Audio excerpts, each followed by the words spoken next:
Hey there friend, it's Mark from Men Who Bullet. Thanks for joining me for my weekly plan with me. Going to be setting myself up for my entire week in my bullet journal inside of my Archer and Olive. This is a B5 size notebook.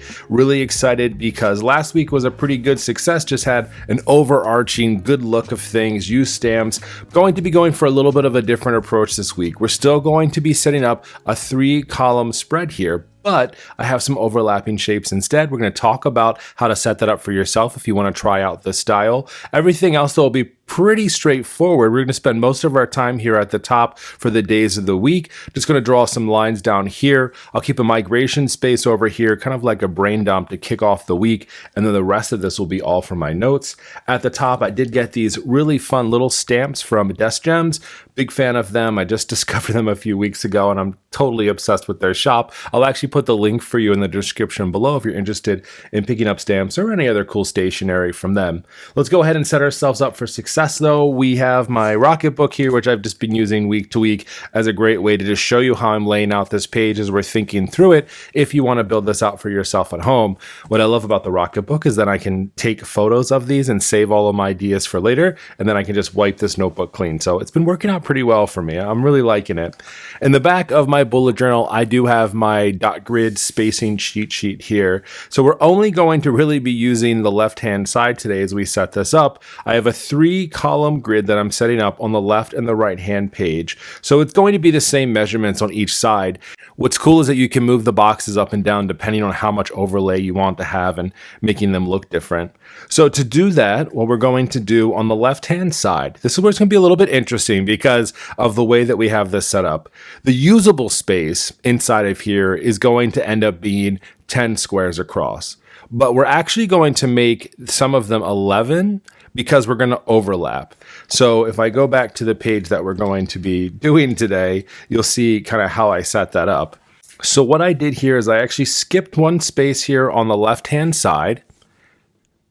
And then what I did for this first box is I went over 11 spaces. But I'm overlapping this one here just a little bit in that one. So this isn't really usable space. So it really is 10 usable spaces, but we did 11 so that we can create this overlay here.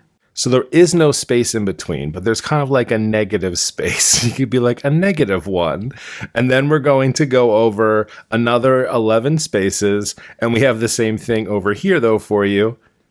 Like -1 and this is going to go to 10, and then we have 1 left over here on the other side. So whichever square you have, that's going to just be 10 squares, but anything that you kind of layer underneath of it, you want to give that extra 1 to, and that way it just kind of create some fun looking stuff there.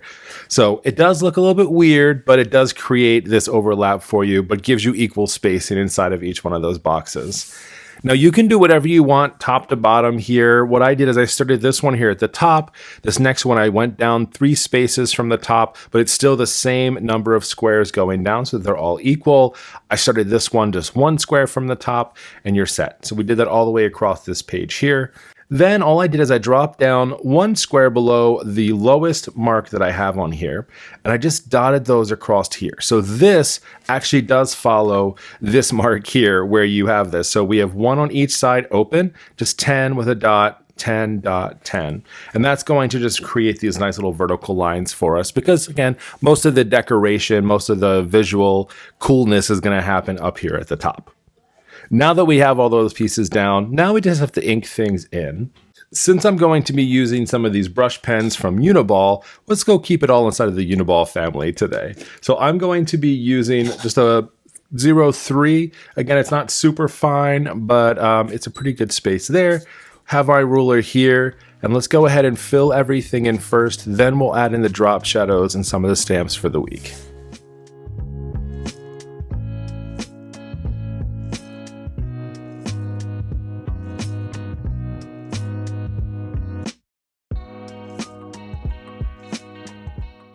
Okay, so we have all of our lines in here. So now I'm just going to work ahead. I'm going to go ahead and erase all the extra pencil lines that I have down here first. That way we do not need to worry about them anymore, and we can go right into creating our drop shadows.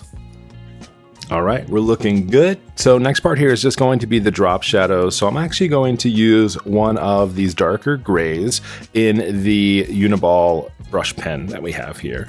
Super nice, super easy. I'm just going to create all of my drop shadows on the left and the bottom side of all of these. You can pick where you want to do them. You could do them on the right hand side if you want, but I'm going to do that just here on the left and across the bottoms, especially where things are overlapping.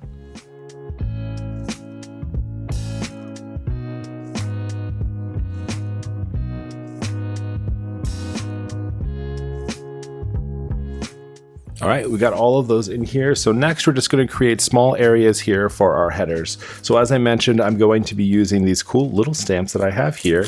These are from Life Moves Style. You can follow them. I'll also link them down below for you. I got these from Desk Gems, which is a super favorite stationery store of mine. I was eyeballing these a while ago. They were out of stock. Now they're back in stock. So again, link below for you if you want to check these out.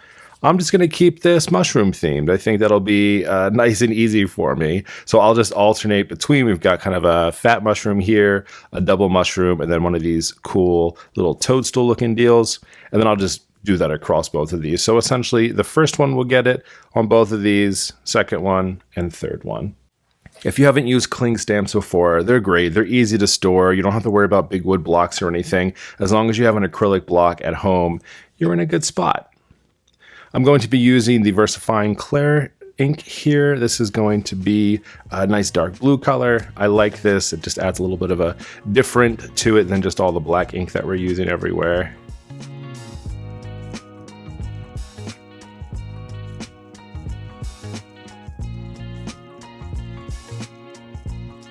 For the days of the week, I'm actually going to use the pen that I've been using. I'm absolutely in love with this pen. If you saw my recent video from this past weekend, I did a bunch of unboxings. This is the Monteverde One Touch Engage. So what I love about this is it's a roller ballpoint pen, but it has fountain pen ink inside of it. So it comes with this converter. You can also use cartridges, and I have some fast drying ink in here. So what's cool is that it actually works really well inside of my bullet journal, where historically I haven't been able to use fountain pen ink because it usually smears or it feathers or it bleeds through, especially in this notebook. So this has just been really awesome. So what I'm going to do for my lettering today is just one of my favorites. It's just like doing print lettering, except on the left-hand side or on the inside of the left-hand side, you're just going to create these open lines here. Rectangles, I guess, would be the right shape for that. And what you can do is a few things. If you want, you can fill these in. I've also done what I'll do this week for it is just use some diagonal lines. You of course could add color, watercolor if you wanted to, or you can keep it pretty simple. Let's go ahead and get the rest of the days of the week in here.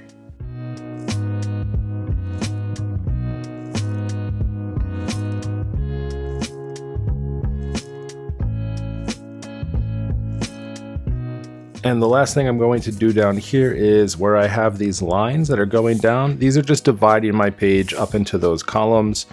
I've found that I need to have some guide to help me along the way, or else I have a terrible habit of going past the lines.